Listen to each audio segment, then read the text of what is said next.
You are listening to KC Sports Network, the #1 podcast network for today's Kansas City sports fans. With former players from your favorite teams, informed perspectives, and former insiders, this is the place for you. KC Sports Network is proudly presented by Emprise Bank, your partner in possible. What's up, Chiefs Kingdom? Welcome to another episode of Outside the Trenches. We appreciate you for spending part of your day with us and supporting what we've got going on here at KC Sports Network. I'm BJ Kissel, joined by Tucker Franklin. Nick Leckie is on vacation out of town, so you're stuck with Tucker and I. We're going to change up the format a little bit, do something a little different. We've got some presser audio that we're going to react to from yesterday, some clips from Andy Reid, some clips from Trent McDuffie and Patrick Mahomes as well. And so some interesting things said. But before we get to that, Tuck, how goes it this Thursday mid-morning for you? Yeah, it's going well. Can't complain so far. We're starting to switch those gears, right? We're starting to switch the gears from talking about the Jaguars game to the Chargers game. Thursday is that day. Thursday is the day that, Thursday Night Football, the week officially starts, right, for the NFL. Sundays are the NFL week. I'm excited to talk about this matchup. Big game coming up. Probably not as big as the NFL would have liked it to be, but still a big game. Yeah, I don't think when they flexed that game, they expected, and at this point, you should just expect all the injuries for the Chargers. I mean, it's bad, and we'll get into that in this show, but it's been a joke every year, and now it's just kind of like, it's more than just like a funny punchline. It's like, what is going on? It didn't matter if they're in San Diego, doesn't matter if they're in LA now. They always seem to get hit by the injury bug for key players, which I know it's part of the NFL, but it always seems to bite them worse than others. But yeah, should be a fun show. I laugh when you say you turn the page on Thursdays. I used to say Tuesdays was that day, but now that we've got the breakdown, Matt Hamilton, Matt Castle breakdown stuff for us on Wednesday afternoons. You can catch that audio. It's all posted on our channels right now, but they do a great job breaking down the previous game on Wednesday. So we make it Wednesday afternoon, Wednesday evening before we transition things with some great content for you. But Tuck, you ready to get into this? Because we're not doing the blind nil. Nick's not here. I feel like it's not fair to him to do that without him. But we've got some presser clips, and one of the storylines that's kind of been transpiring for the Chiefs over the last several games, just the running back room. I know before the 49ers game, it was, announced nationally. I think it was Ian Rappaport who said that Isaiah Pacheco was going to start in that game. Ended up not being a huge split there. It was kind of funny when Pacheco was asked after that game when he found out he was going to be starting, and he said, "I had no idea. You guys knew this before I did." But Andy Reid had a chance. He was asked about Clyde Edwards-Helaire, who didn't get a carry in the last game, had a couple of targets, didn't play a whole lot. But here's Andy Reid reacting or responding to a question about Clyde Edwards-Helaire and kind of the running back by committee approach or the split on carries here recently with Pacheco taking more. Andy, how did Clyde take his lower amount of playing time the other night? And what'd you tell him about that and his role going forward? I probably love about Clyde is Clyde wants to play, so I wouldn't expect anything less than that. How he handled it, though, was like a pro, but he wants to play. And I would think less of him if he didn't want to play. So it's the way that rotation goes. It's a crazy thing because we don't go in thinking that. But because of the way the series worked, short series here, and he gets in for 3 plays and he's out. We don't have that many 3 and outs as an offense. And he happened to be one of them. So the numbers got skewed, and it's kind of what happened with Pacheco, before that. So, well, we're working through it, and it's not because of his ability. It's not.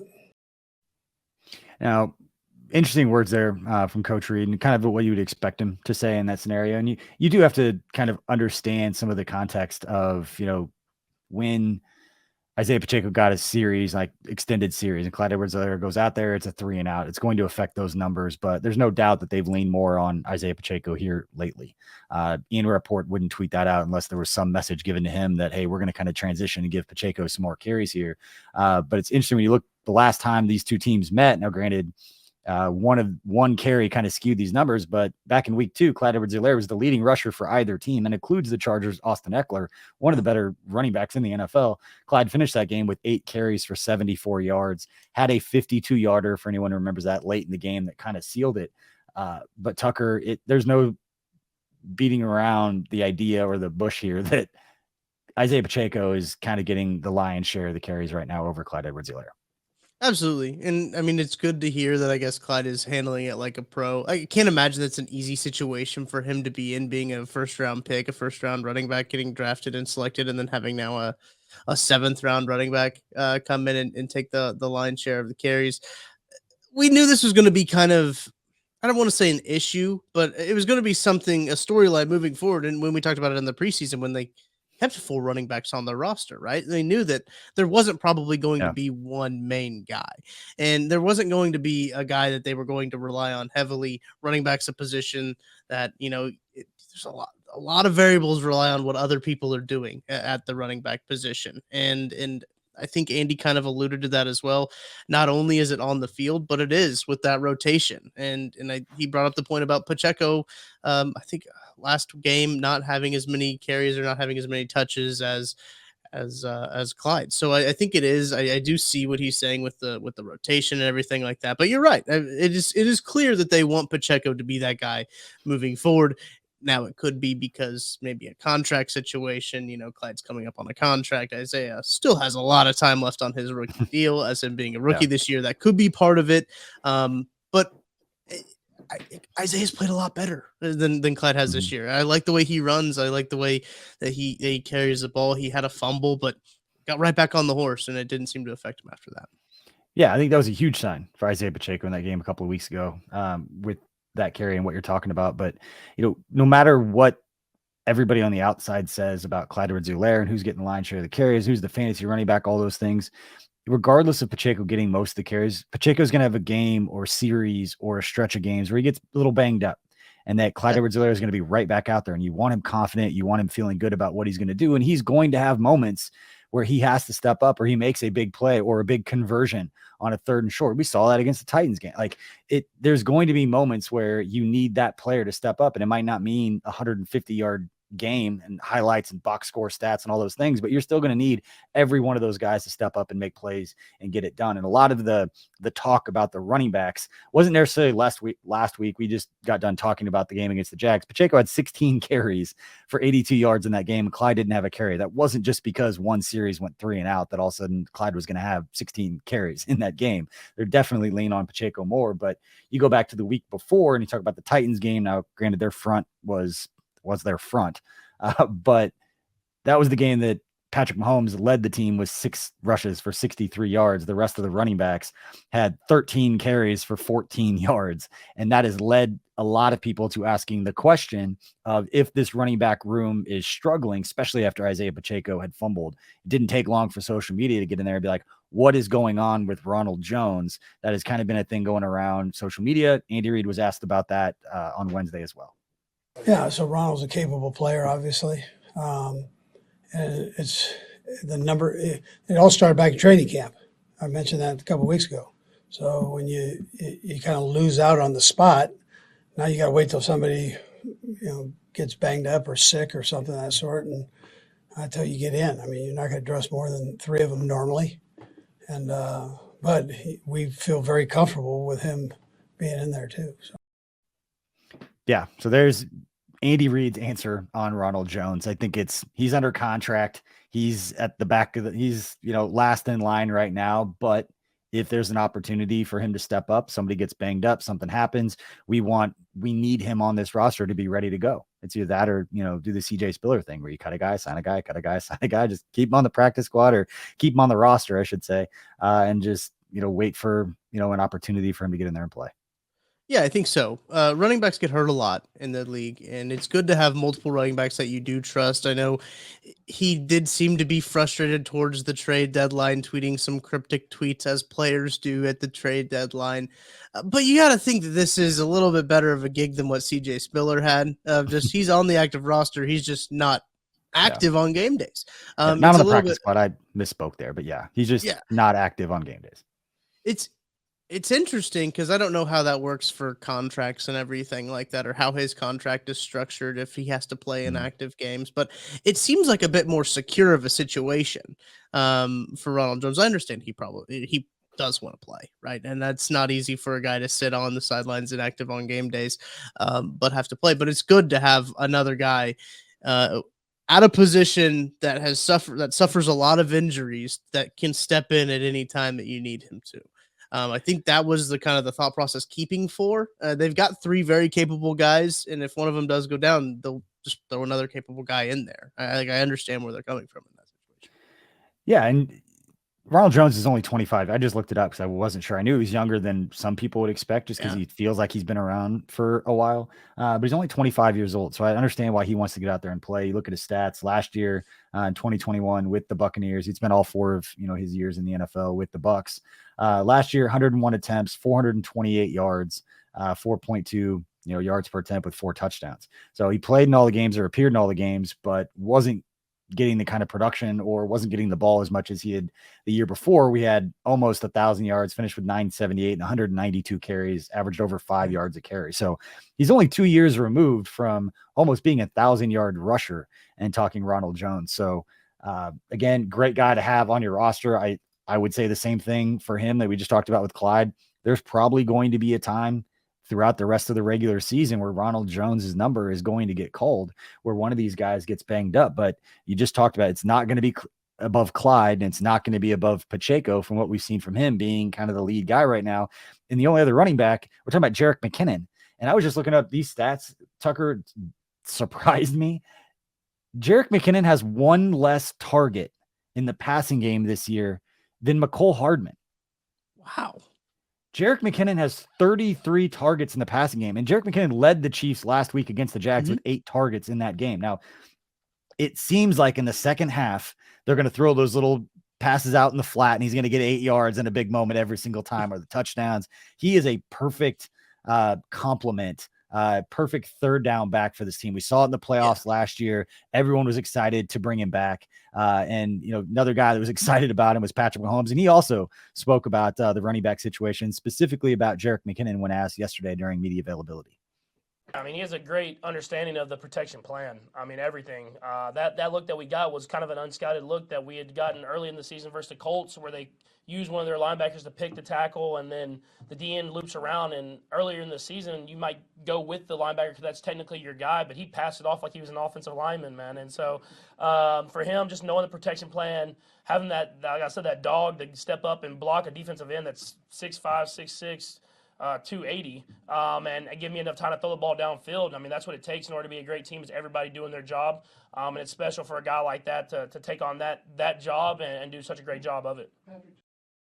So when talking about Jerick McKinnon's role, it's different than the other running backs. They're not stacked 1, 2, 3 in that way. He is the third down back in that way, makes big plays in the passing game. And talking about right there, and I know that there were some breakdowns I saw on social media that Mahomes is referring to that play of him passing guys off, looking like an all-pro guard right there. That will give you more confidence for watching film with your teammates as far as how confident you can stand there to be in the pocket, deliver the ball down the field, knowing he's out there. That's huge for the offense. It was a stunt, I believe he passed off too, and which is incredible for a running back. And there was some conversations. I think Matt Lane had brought this point up with Brett Coleman a couple weeks ago when they were doing KCSN Update about how sometimes chip blocks can hurt tackles a little bit, how the tackles will overset and then a chip will set him on the inside, and that can help. You don't really see that problem a whole lot with Jerick McKinnon. Jerick McKinnon passing off blocks. He's very responsible when it comes to the pass blocking game. Outside of the one penalty that was iffy on the low block, there's a rule change this year that they're emphasizing about inside the tackle box, outside the tackle box when it comes to those cut blocks like that. Outside of that, I mean, I don't think you can complain about Jerick McKinnon's pass blocking. And I think when we talked about Jerick McKinnon coming to Kansas City, that was a big thing, right? Because Clyde doesn't pass block a whole lot as a running back. Pacheco loves to get his nose dirty in the pass blocking game. When we talked to him in Vegas, he said his favorite play in college was a pass pro rep. So that's always you love to see. But he's young, and so you don't want to have to throw that guy out there in third down situations and say, okay, here's a 3rd and 17 to win the game. We need you to pass pro and be the 6th guy in on this. Jerick McKinnon is a perfect buffer for that, and he is a perfect third down back. He runs the ball well. He can catch the ball well. Think about that. Coming as a triple option quarterback out of Georgia Southern, he's now getting as many targets as a wide receiver. Crazy the development that Jerick McKinnon's had coming out of college, just bouncing all around, 2 ACL injuries. yeah, no, I love what I've seen from Jerick McKinnon this year and in the couple years he's been in Kansas City. All right, so let's put a bow on the running back discussion. And the reason why it's obviously they were asked about it during media availability, thought the answers were interesting, wanted to react to those, but also looking at this game against the Chargers. Now, I'm going to put this disclaimer up because this has been a thing for Andy Reid. We talked about it on a couple of the shows this week. We have talked about him going back to Philly this is an obvious time where we're going to see Andy Reid run the ball a lot more. And it rarely ever happens. And when it does, it kind of comes out of nowhere. But when you look at this Chargers defense right now and different than what they were, and we joked about the injuries before, but they just this week put 2 more defensive linemen on injured reserve with Atito Agbanania. I'm going to butcher that name every time I try to say it. So it's a tough one.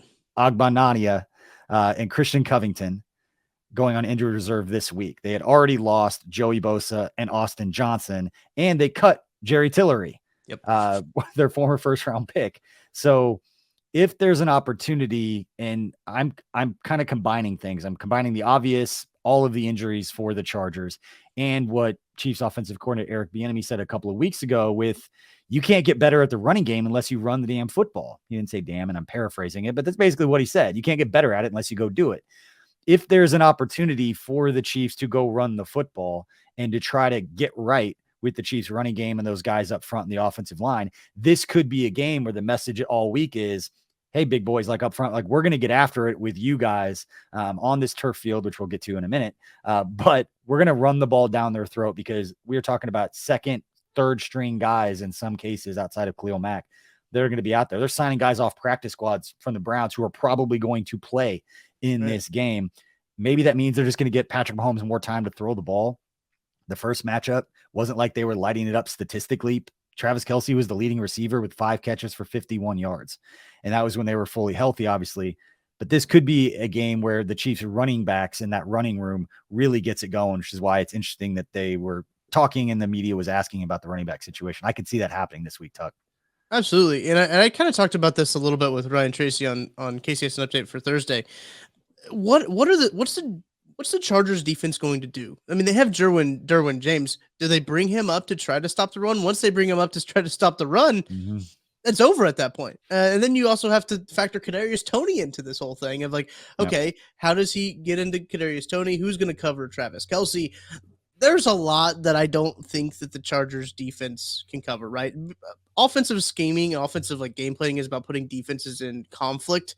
There's going to be a lot of conflict, I think, for this Chargers defense when you talk about the backups playing on their defensive line.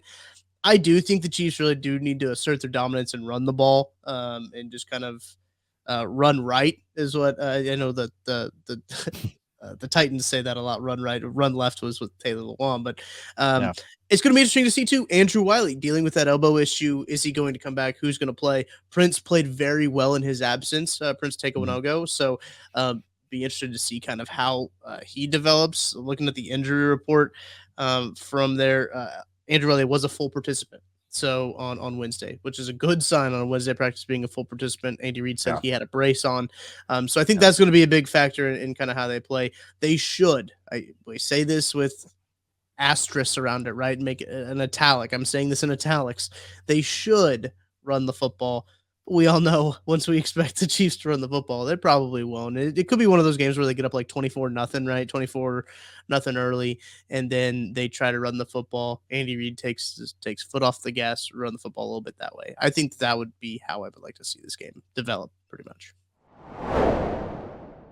Hey, sorry to interrupt, but I have to tell you about some of these strange tall boys of beer that you might see in the bottled water section of your favorite store. Well, it's not actually beer.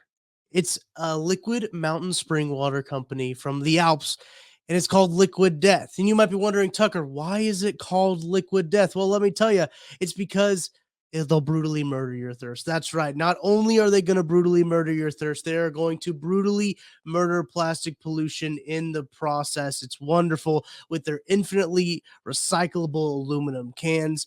They also donate 10% of their proceeds from every can sold to help kill plastic pollution. It's great. They've got 4 flavors. They have regular sparkling water. They've got still water, which is the mountain spring water. And they have mango. They have berry flavored, and they also have the one I like here, the severed lime. I'm going to go ahead and crack it on open. And you can get a Liquid Death at your local Target, Walmart, 7-Eleven, or find a Liquid Death retailer near you with their store locator tool at liquiddeath.com/KCSN. That's liquiddeath.com/KCSN. Yeah, and sticking with the injuries, and that's putting a bow on the wide receiver conversation, and obviously the Chargers being banged up front. And when you look at the Chiefs, I see Andrew Wiley and him being able to practice is I don't say it's huge because it looks like Prince played pretty well in his absence, but whole different ball game when a team can game plan for you all week, and a guy like Khalil Mack has a chance to go after Patrick Mahomes. Another reason why, if it wasn't Wiley and it was going to be a Prince, if there's any kind of setback, maybe that incentivizes Andy Reid to be like, you know what, I'm not going to give 52 a chance to hit 15, so we're just going to run the ball down their throat. And it's actually easier for an offensive lineman. Pin your ears back, get after it. Don't worry about all the stunts and all the things they're going to be throwing at you, trying to keep, the best quarterback to ever live from getting hit.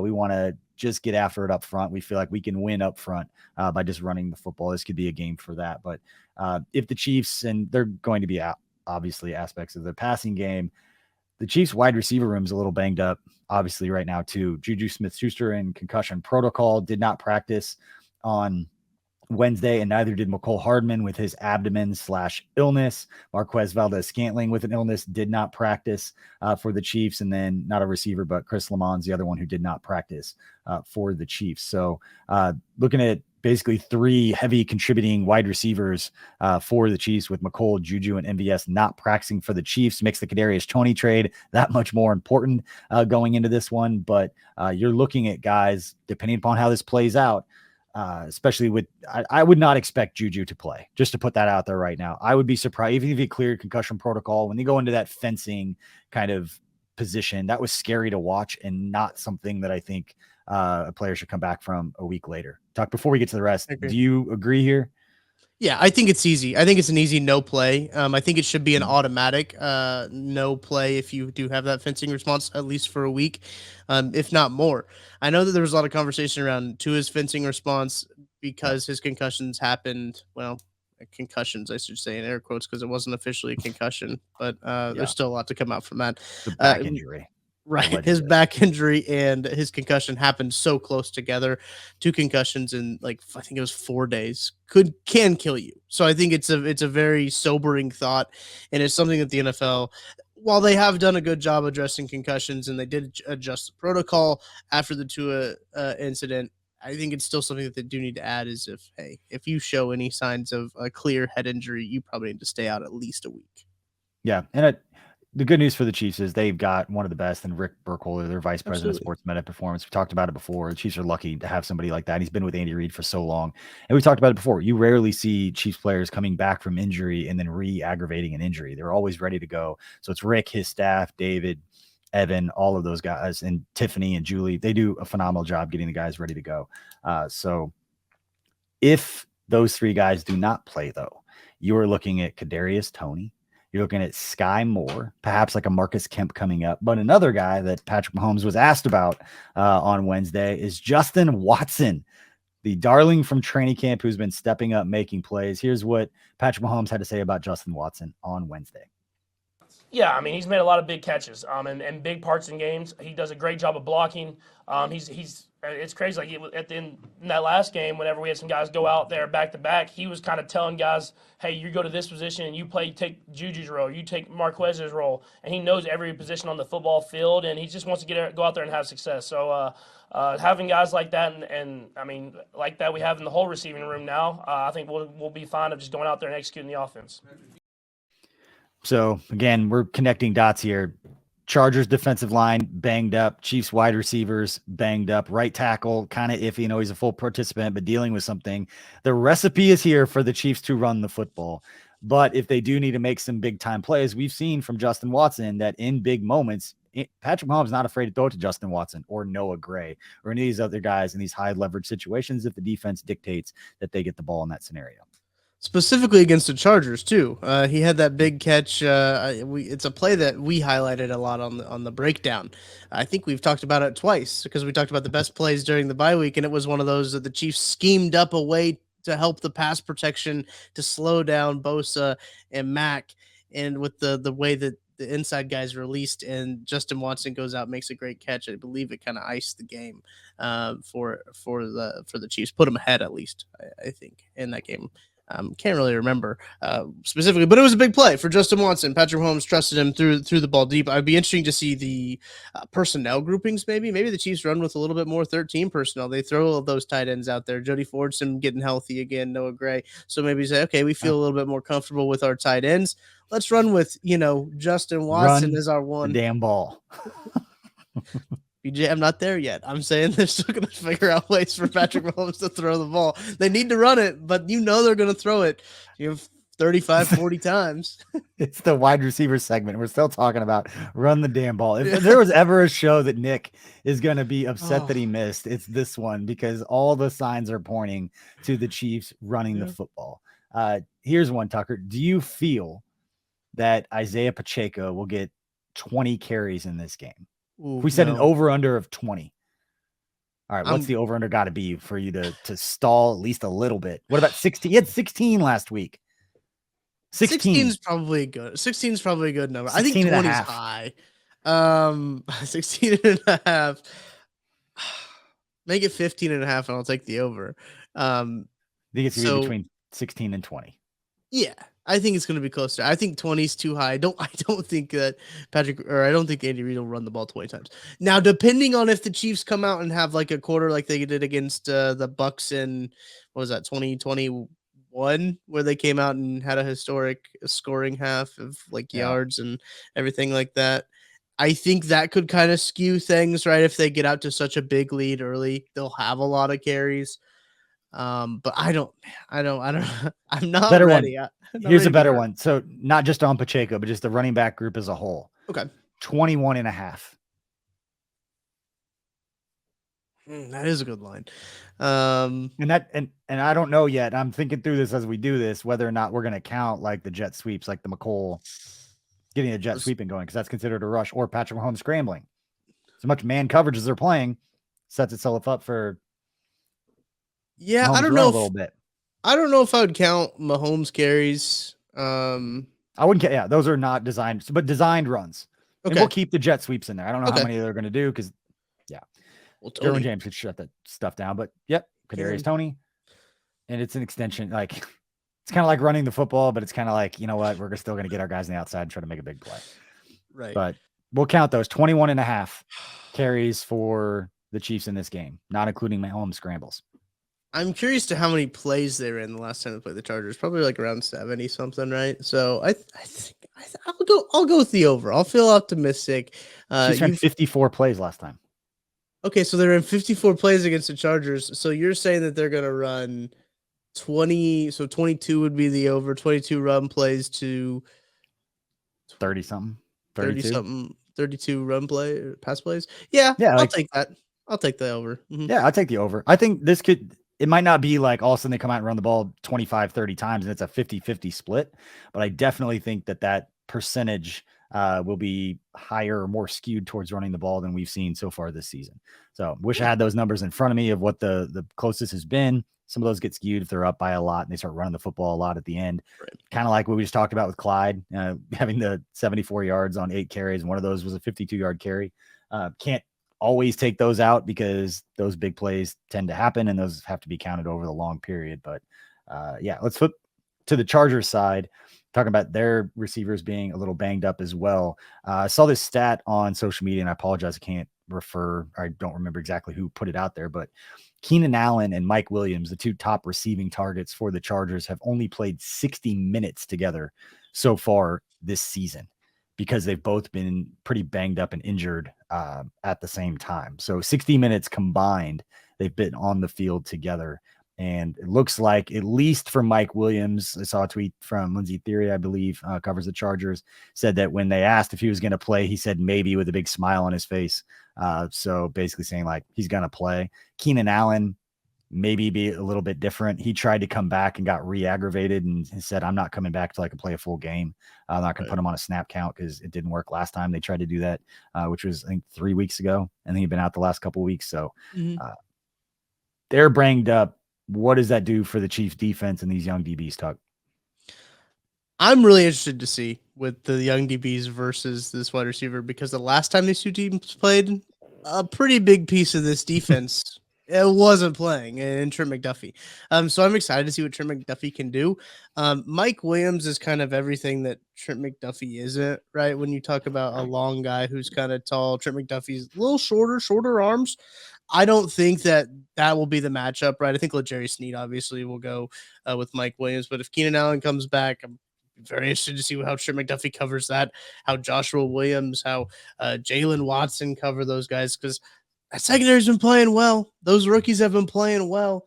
This is a test with a banged up line. I think Josh Palmer's also banged up a little bit. One of their like number 3 or number 4 wide receivers. DeAndre Carter. Yeah. DeAndre Carter. Okay. Yeah. So it's hard. It's going to be hard to take anything from this game, right? Because they are so banged up. But I am excited to see what Trent McDuffie can do in a divisional game. And maybe this is the game he gets a goal line interception, right? Because it's he's due. Listen, we can make excuses about the injuries, and sometimes there's things you control, sometimes there's things that you can't. But Rick Burkholz, like I bring Rick into it again, but like Rick and his staff, like they're very much a part of the football organization. They help with wins and losses, getting these guys healthy and back out on the field. And so the players aren't the only ones winning these championships. The coaches win these championships. The support staff helps win these championships, and being the reason why the Chiefs are so successful. You have to include the support staff and all those people behind the scenes that might not be the ones scoring touchdowns, but they're the ones taking care of the guys that are scoring the touchdowns and getting them on the field and make sure when they're injured, they get them healthy and they get them back out there. They're very much a part of this. They get a Super Bowl ring just like everybody else. They're at the celebration. They're on the parade, doing all that kind of stuff. So yes, I'm not going to feel bad that the Chargers don't have all their guys, because the Chargers would not feel bad if the Chiefs didn't have all their guys. It's just you play the cards that are dealt, and at the end of the day, the best team, best season ends up mattering. But you brought up Trent McDuffie. You didn't obviously play in this last game. It was Jalen Watson, the other young cornerback, who made a big play in this one that we're all going to remember for a very, very long time. But Trent McDuffie actually had a really, really good quote with an answer during his media availability on Wednesday. Let's play that. Talking with all the rookies, especially the Fab Five, I think a big thing that we like to do is just show who we are and prove to everybody that we can do this. I think a cool thing that the rookies have started to do is put a lot more trust and confidence in the vets that they can trust us and that we're able to make plays on the field. So for us, it's fun to be out there with everybody. Like on third downs, we have a package where there's 4 rookies out there. When I look back and see Brian Cook and Jay Watt on the other side and Josh, I'm like, how cool is this that everybody I came with, everybody who's learned the same lingo, we all taught each other, is all out there? I mean, it makes the game so much more fun. The Fab Five, Tucker. I hadn't heard that reference yet for that group, but that is Brian Cook, Josh Williams, Najee Johnson, Jalen Watson, and Trent McDuffie being the 5 rookie draft picks in the secondary for the Chiefs. And I love that quote, Tuck, but the more context that's given to this, Chiefs at times in those dime packages, they're putting 4 rookies out there. This is a defense and a team that is one of the 2 or 3 favorites to win a Super Bowl, number 1 team in the AFC right now. And they took and revamped their secondary and their defense with a lot of young players. And I would say they haven't missed a beat, because there's going to be little hiccups. We've seen some of those so far this year, but they're getting it done, still being the best team, reloaded with a completely different group of young guys. They're going to play together for a long time. They're obviously getting along, giving each other nicknames and stuff. This is awesome. I don't know how else to say it. Yeah. No, it's super cool. And it's one of those things, preseason we talked about, like, hey, let's temper our expectations a little bit, right? Let's make sure that we give them some room to grow. There's going to be some bigger hiccups. We thought that it was going to come out and the Chiefs defense was going to struggle. I know me personally, I can only really speak for myself. I thought it was going to be rough a few weeks, those first few weeks throughout the season. It really wasn't. And that's what's kind of so crazy about it is, they've played some teams at some opportune times, but Steve Spagnuolo has been really in his bag this year.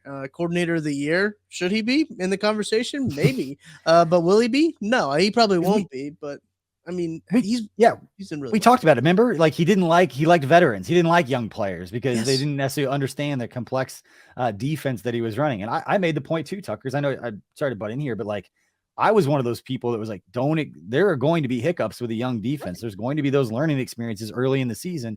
By the time you get to the second half, the last third, I should say, of the season, those guys are going to have so much experience under their belt. They're not going to be thrown a lot of things. There's going to be unscouted looks and things they hadn't seen before, but they're going to get a huge learning curve. So as long as they stay confident and they stay in a learning mode and not I screwed this up and all these people were watching and they're supposed to be the favorites and I'm the one blowing, like that is not part of this deal at all. They are on the same page. Like McDuffie said they're learning together. They learned the lingo together. And yeah, I hadn't heard that yet. I'm sure they're looking around the NFL. There's a lot of coordinators with some teams that have surprisingly been very good. That could be in that conversation. The Chiefs have been pretty consistently good, but for at least here locally, Steve Spagnuolo deserves a ton of credit for how well he has this group playing with so many rookies, to your point. And looking at Justin Herbert, speaking of, expectations of the season, expected Justin Herbert, they're talking MVP consideration. I mean, he was being put in those upper echelon tiers. And I don't know if it's the rib injury that he suffered against the Chiefs that he kind of played through. It's been lingering. You talk to the beat writers and the people down there saying that's still kind of an issue. His last 4 games, only 4 touchdowns with 4 interceptions. They've gone 2-2 over that stretch, whether it's the injury or just he wasn't quite ready to be put on that pedestal consistently. We don't know, but at the end of the day, and I know we've talked about it before, Brett Coleman, who I talk with every Wednesday, big fan of Justin Herbert. He is making throws, and Patrick Mahomes, we don't have that clip, but one of the things he said is that Justin Herbert makes throws that he doesn't think that he could make. And he's going to flash those plays, but he still is making some mistakes and isn't quite the player that a lot of people had projected him to be going into this season. 14 touchdowns and 6 interceptions for Justin Herbert on the season. That ratio is a little bit different than it has been in years past. 38-15 last year, 31-10 in his rookie season as he was kind of thrusted into that role. You have to think that the rib injury is a lingering thing. I know it's a deal where he can't hurt it worse, but also it's like a pain management type of deal. We kind of talked about it with Josh Allen in the same situation of his is a pain management type of deal as well. You hate to see injuries to young quarterbacks to good players. We talk about the Chargers having injuries all the time. I mean, you hate to see injuries at all because BJ, we've had this conversation. We're at the point now where we want every team's best shot. Like we want them with their best players, and for sure, it's not fun to see Justin Herbert, a guy who is a top 5 quarterback in the league to some people, have a down year and struggle with an injury. But I want to go back to that McDuffie clip because I think something's very interesting. What he says in that is the rookies trusting the veterans, because you think about a lot of the veterans trusting the rookies, but they have to reciprocate that trust, right, back to the veterans as well. And that's something I don't think we think about a whole lot of trusting that the veterans trust them is something that I think has been key with McDuffie. Justin Reed's been a big part of that secondary as well. We don't talk about him a whole lot, which is maybe a good thing that we don't talk about Justin Reed a whole lot. But I think that he's been a very good welcomed addition to that secondary when it comes to the veterans. But really love what the rookies have shown so far this season in that secondary, and the whole revampedness of the defense is exciting because they do have so many more years together. Yeah, obviously a lot of this has to do, I'm looking at some numbers for Herbert to put a bow on this one as well before we move on to the final segment, but his yards per attempt, 4 weeks ago, last 4 games, it was Denver Broncos 4.2 yards per attempt, Seattle 5.7, Atlanta 5.7, and San Francisco 5.6. And you look at the first 6 games of the season, the first 5 games of the season in comparison, he didn't have a game below 6.7 yards per attempt. And again, Mike Williams, Keenan Allen, who he's throwing the ball to is going to matter. Mike Williams, guy, you just throw the ball up, he's going to go high point it and jump ball over somebody. Chiefs fans have seen that plenty from Mike Williams during their matchups.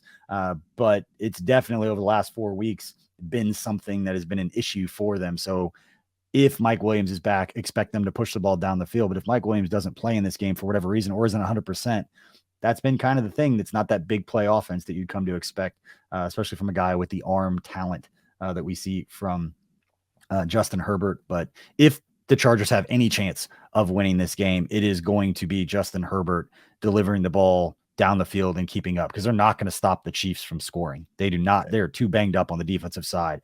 I don't see a scenario in which the Chargers can win this game and not score at least 26, 27 points. It's going to take at least that Mhm. many to win this one. It goes back to the original point I bring at the top of the show. The Chiefs don't turn the ball over. I don't know, unless it's a special teams thing, whole different discussion we could do an entire podcast on. But in general, if the Chiefs don't turn the ball over, I don't think going possession for possession, the Chargers can keep up with the Chiefs. It's probably an obvious statement at this point, and probably case for a lot of the games the Chiefs play, but I just don't see it happening. The line for this game is set at 6. And I don't know if that's enough. 6 went down. points. It was It 6.5. has. Yeah. So it's at 6 now. I'm looking at kind of some of the trends, and on our friends at DraftKings, you can see kind of the percent of money who's placing more money where. More money are placing it on the Chiefs. 69% of the money is where that's at. So I think that's interesting with that line. 6 points. When I talked to Ryan Tracy about it, he thinks that at 16 is probably more of a better line when you start to look at these two teams, how they stack up. It's a shame that kind of is going to be this way for this game.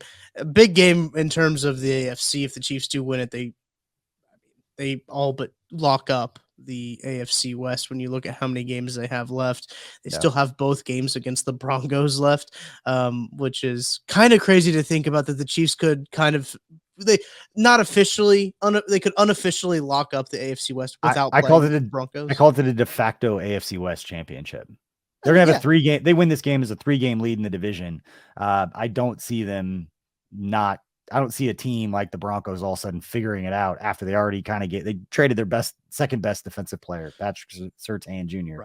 is their best defensive player, but Bradley Chubb, trading him away, was kind of a waving the white flag to me. It was kind of like an oopsie with the Russell Wilson trade, which is going to be fun to talk about as a Chiefs fan for the next few years, because he's going to be there and he's going to be their quarterback. So it's going to be something. Might have a new head coach. But definitely gonna be something to talk about. I don't see a team catching the Chiefs. If the Chiefs win this game, have a 3-game division with a tiebreaker on the team in second place. Broncos have 3 wins right now. The Chiefs would have 8. I don't see it happening. Well, it's a 3-game lead with, I believe, 7 games left. So I mean, 3 with 7 left with both wins against the team in second place. Might as well just give it to them right now. Mathematically, they won't have it clinched, but I mean, it'd be hard pressed to otherwise. And all you Chiefs content creators out there, now's about the time you could start going and collecting all of those clips from back in free agency. Go start keeping all those receipts, put those together, start organizing all of that, because the content coming out when the Chiefs win the division is going to be legendary across Chiefs Kingdom. I will do my part to go and find all of these. I've said I will be insufferable when they win because of all the amount of shit talking that was taking place around teams within the division, fans of the Raiders, the Broncos, the Chargers, doing everything they could, emptying the piggy bank per se in free agency, and they still can't get it done, and basically failed in like historic fashion in a lot of ways because of the amount of resources they put in to making these moves. And you talk about Devontae Adams going to the Raiders and what's happened with them. They're broke now.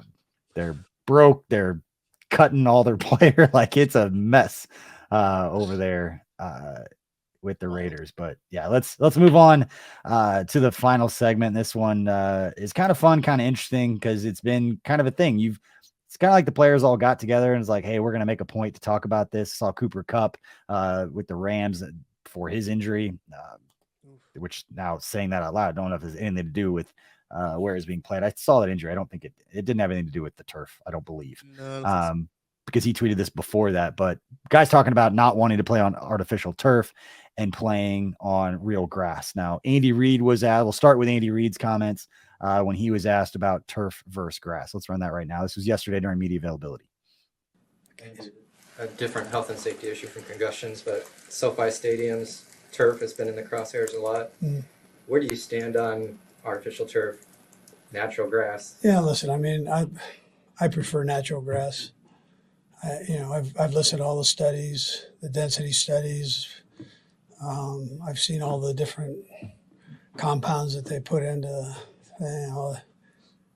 I still like grass, natural grass. The way our league does it. I mean, I've seen some fields that I'd probably go let's go artificial on, but for the most part, the guys that take care of these fields in the league do a nice job.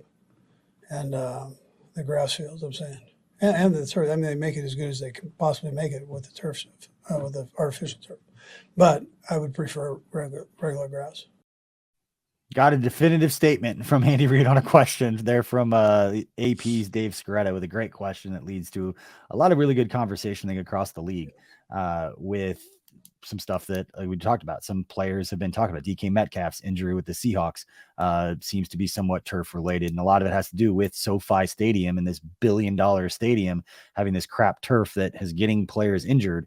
And Chiefs fans probably very familiar with the New Heights podcast, the number one football podcast in the world. Pretty much the second that it came out with Travis Kelce and Jason Kelce, and they were both pretty adamant during their show talking about it, about what they prefer. Let's run that clip right now from Travis and Jason Kelce's show, New Heights.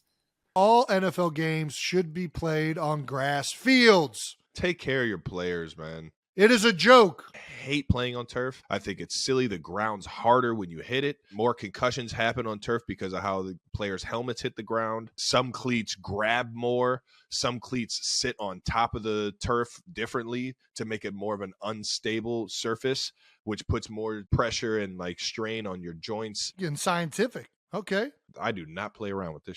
I count every single game preseason, how many games I got on turf, just so I can mentally prepare. I'd rather practice in sleet, snow, thunderstorm with a chance of getting struck by lightning than to run inside on the turf. In college, I loved turf. I preferred turf. High school, I thought turf was the coolest ever. You felt so fast. And then you'd slide on it, and it would rip the entire first layer of your skin off.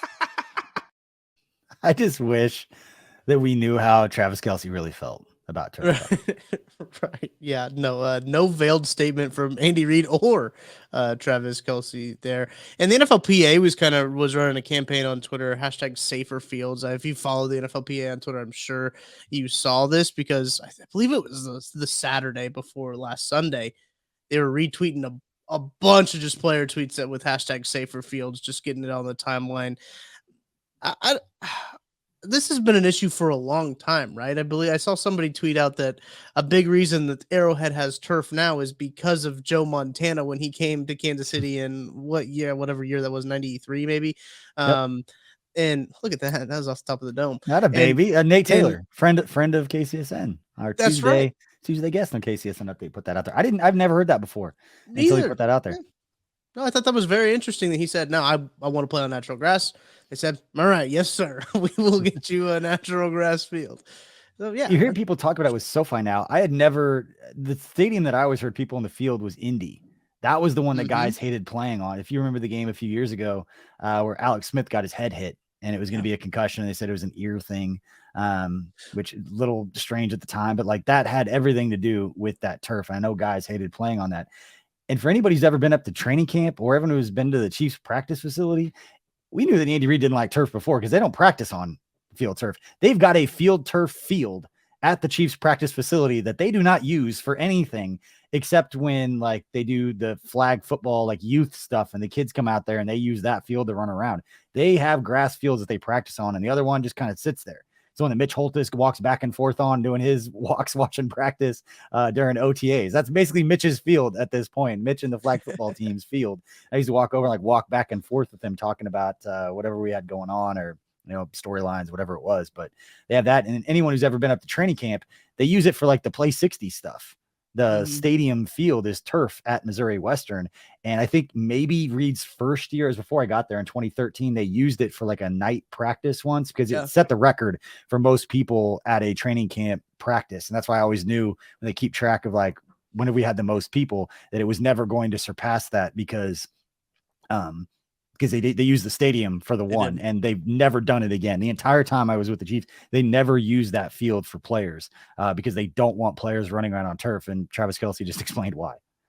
Yeah, it's the point he made was funny of like in high school, you loved turf. Like you loved playing on turf in high school. You're like, this is the coolest thing ever. But like after you play that game on turf, you're like, that wasn't actually very fun. Now I've got burns on my stuff. I was an offensive lineman, right? I was cutting people and my jersey was popping up and I've got burns all over my stomach because I'm cutting people. So it's like, yeah, it's cool in practice, but like, it's not really that fun to play on. Like it's and then you got the turf pellets everywhere.